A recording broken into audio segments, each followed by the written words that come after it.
The mangled movie Kevin Costner instantly regretted. You basically threw it away.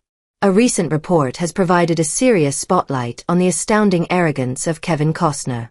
While the biggest news from The Hollywood Reporter was the story of a physical altercation on the set of Yellowstone, it also thoroughly illustrates the actor and filmmaker's absolute conviction that anything he comes up with is brilliant, making the film he admits is a mess an interesting footnote.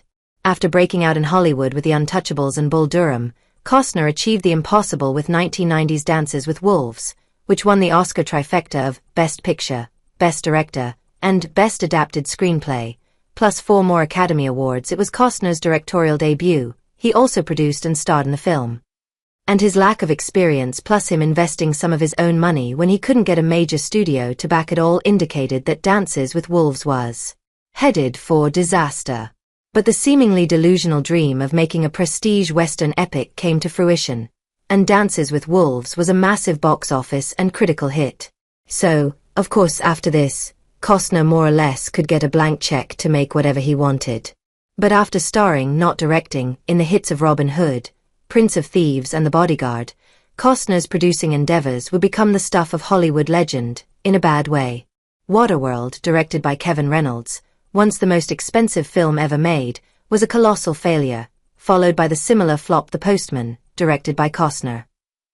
After years of standard ups and downs for an actor, this kind of thinking also led to Costner's now infamous Horizon, an American saga project. One of the more interesting films to come out in the intervening time was Mr. Brooks, again produced by and starring Costner, and directed by Bruce A. Evans, Stand By Me, Cuffs. The serial killer-centric psychological thriller also stars Demi Moore, Dane Cook, and William Hurt. The film follows Earl Brooks, a Portland businessman living a double life with a serial killer alter ego.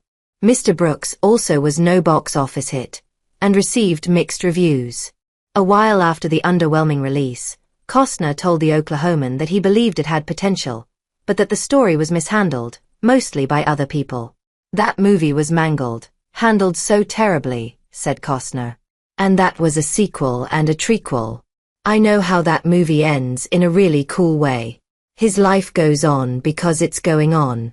You know, it's not a big piece of commerce, but it's still, to me, a trilogy. A sequel to Mr. Brooks was discussed, as the film became more popular after its theatrical run, but Costner refused to work with the same creative team again. It has the potential, but I have to jerk it away from the same people that mangled it, continues the Yellowstone star. Because now they're actually getting wind of it. They're going, wow, we could do a second one. And I go, that's how I presented it to you, ***, but you basically threw it away. You couldn't even find ads for it after the second week in the newspaper. I thought it was a great American movie. Presently, Costner remains committed to releasing the rest of Horizon, an American saga, though the rest of the industry remains doubtful. Mr. Brooks, ironically, had a much better fate than some of Costner's other projects.